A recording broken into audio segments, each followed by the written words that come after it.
دنیا آج corona virus کے دور سے گزر رہی ہے اور اس دور کا سب سے کٹھن اور سب سے مشکل اور سب سے اذیتناک مرحلہ یہ ہے کہ لوگ سوشل ڈسٹینسنگ میں یعنی سماجی دوری پر مجبور ہیں۔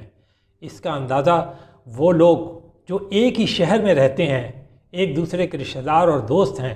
وہ دور ہونے پر مجبور ہوئے ہیں تو انہیں کس قدر تکلیف ہوتی ہے، اور وہ جو ہیں وہ لاک ڈاؤن کے متعلق مختلف آراء رکھتے ہیں اور بہت ساری باتیں بھی کہتے ہیں۔ لیکن ایسے میں ان تقریباً 90 لاکھ سے زیادہ پاکستانیوں کو یاد کرنے کی ضرورت ہے جو ہمارے بھائی ہیں، ہمارے رشتہ دار ہیں، ہماری بہنیں ہیں، ہماری مائیں ہیں اور ہمارے عزیز ہیں اور ہمارے دوست ہیں، لیکن وہ ساری دنیا میں رہتے ہیں۔ سب سے پہلے تو ہم یہ آپ کو بتا دیں کہ یہ دنیا کا چھٹا بڑا ڈائسپورا ہے، یعنی چھٹا بڑا تارکین وطن کی تعداد ہے جو پاکستانیوں کی دنیا بھر میں موجود ہے، اور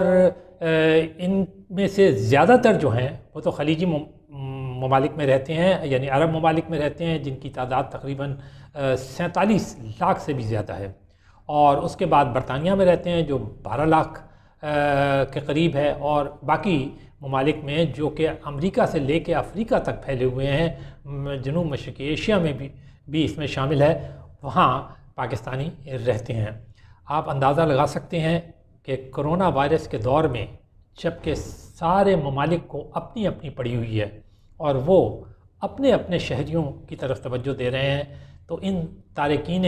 وطن ہمارے پاکستانی بھائی بہنوں کا کیا حال ہوگا۔ ان میں سے بہت سارے تو وہ ہیں جو وہاں پر سیٹل ہو گئے ہیں، انہوں نے یعنی اپنی شہریت ان ملکوں کی اپنا لی ہے، اور دوسرے وہ لوگ ہیں جو کہ ملازمت پیشہ ہیں اور جو ملازمت کرنے کے لیے وہاں گئے ہوئے ہیں۔ ہم یہ بتاتے چلیں کہ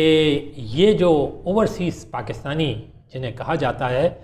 یہ پاکستان کو زر مبادلہ کا سب سے بڑا سپلائی کرنے کا یا دینے کا ذریعہ ہے۔ یہ 15 ارب ڈالر سے زیادہ جو ہیں یہ ہر سال اپنے ملک کو، اپنے وطن کو بھیجتے ہیں، اور یہ جو فگر ہم نے بتائی یہ 2017 کی ہے، اور اب تو یقیناً یہ بہت بڑھ چکی ہوگی، اور اگر صرف اسی رقم کو دیکھا جائے تو یہ تقریباً 2200 اور 2300 ارب کے درمیان بنتی ہے۔ تو اس سے آپ اندازہ کر سکتے ہیں کہ کتنی بڑی رقم یہ اوورسیز پاکستانی ہمارے بہن بھائی ہماری مدد کے لیے بھیجتے ہیں، جس سے کہ ہم اپنے زر مبادلہ کی ضروریات پوری کرتے ہیں۔ میں آپ کو یہ بتاتا چلوں کہ جو ہمارے ایکسپورٹس ہیں اس سے بھی یہ رقم جو ہے بہت زیادہ ہے، اور جو ہمارا ڈیفیسٹ ہوتا ہے، جو ہمیں قرضے ادا کرنے ہوتے ہیں، اس کے اندر یہ بہت ہی غیر معمولی کام کرتے ہیں۔ دوسرا ان کا ایک بہت بڑا جو کام ہے وہ یہ ہے کہ یہ وہ ٹیکنالوجی بھی پاکستان، وہ مہارت بھی پاکستان وقتاً فوقتاً فراہم کرتے رہتے ہیں جو دوسرے ملکوں سے یہ حاصل کرتے ہیں۔ ہمیں اپنے ان ماہرین پر، ان ایکسپرٹس کے اوپر فخر ہے، اور وہ آتے ہیں ہماری خدمت کرتے ہیں، نہ صرف وہ اپنی مہارت سے ہماری خدمت کرتے ہیں بلکہ وہ بے لوث خدمت اس طرح کرتے ہیں کہ وہ یہاں آ کر اتنی کم تنخواہ لیتے ہیں کہ جس کا تصور بھی ہم نہیں کر سکتے۔ وہاں پر جو انہیں تنخواہیں مل رہی ہیں اس کے مقابلے میں اتنی کم، اس کے علاوہ وہ مالی مدد فراہم کرتے ہیں، اور اس طریقے سے وہ پاکستان کے اندر ہسپتال، سائنسی ادارے، تعلیمی ادارے اور تمام قسم کی جو ترقیاتی منصوبے ہیں ان کے اندر بڑھ چڑھ کر حصہ لیتے ہیں۔ تو ان کا یہ رول بھی بڑا غیر معمولی ہے، ٹیکنالوجی ٹرانسفر کا رول بہت غیر معمولی ہے، اور پھر سب سے بڑی بات یہ ہے کہ یہ اپنے وطن کے لیے بہت بے قرار رہتے ہیں۔ آپ نے دیکھا ہوگا کہ جب کشمیر جیسا معاملہ ہمیں درپیش ہوتا ہے تو ہم سب سے زیادہ جن پہ دنیا بھر میں اپنے کیس کو لڑنے کے لیے آگے بڑھاتے ہیں وہ یہی اوورسیز پاکستانی ہیں، اور یہی جو ہیں وہ پاکستان کا کیس بھی لڑتے ہیں، چاہے وہ اقوام متحدہ کے بلڈنگ کے سامنے ہو، چاہے وہ سردیاں ہوں برطانیہ کی، چاہے وہ گرمیاں ہوں مڈل ایسٹ کی، یہ سارے جگہوں پر۔ تو ہم نے ایک مختصر سا کیا، آپ یہ سب اچھی طرح جانتے ہیں، لیکن جو بات ہم کہنے کے لیے آپ کو جا رہے ہیں وہ یہ ہے کہ یہ اوورسیز پاکستانی جو ہیں یہ سب کے سب کوئی بہت امیر نہیں ہیں، اور اگر دیکھا جائے تو یہ وہاں کے بہت ایفلوئنٹ یعنی بہت جسے کہیں گے نا کہ پائیدار کمیونٹیز کے اندر شمار نہیں ہوتے، بلکہ میں صرف آپ کو ایک مثال دوں گا، چاہے آپ خلیج کے ممالک دیکھ لیں یا آپ برطانیہ دیکھ لیں یا امریکہ دیکھ لیں، بلا شبہ وہاں پہ پاکستان کے بہت پڑھے لکھے لوگ بھی ہیں اور جن پہ ہم فخر بھی کر سکتے ہیں، لیکن زیادہ تر افراد وہ ہیں جو کہ یا تو ان کی خود اپنی ملازمتیں ہیں، یا وہ دہاڑی کے اوپر کام کرتے ہیں، یا وہ ہفتہ وار ویجز کے اوپر کام کرتے ہیں، اور وہ یہ نہیں ہے کہ کسی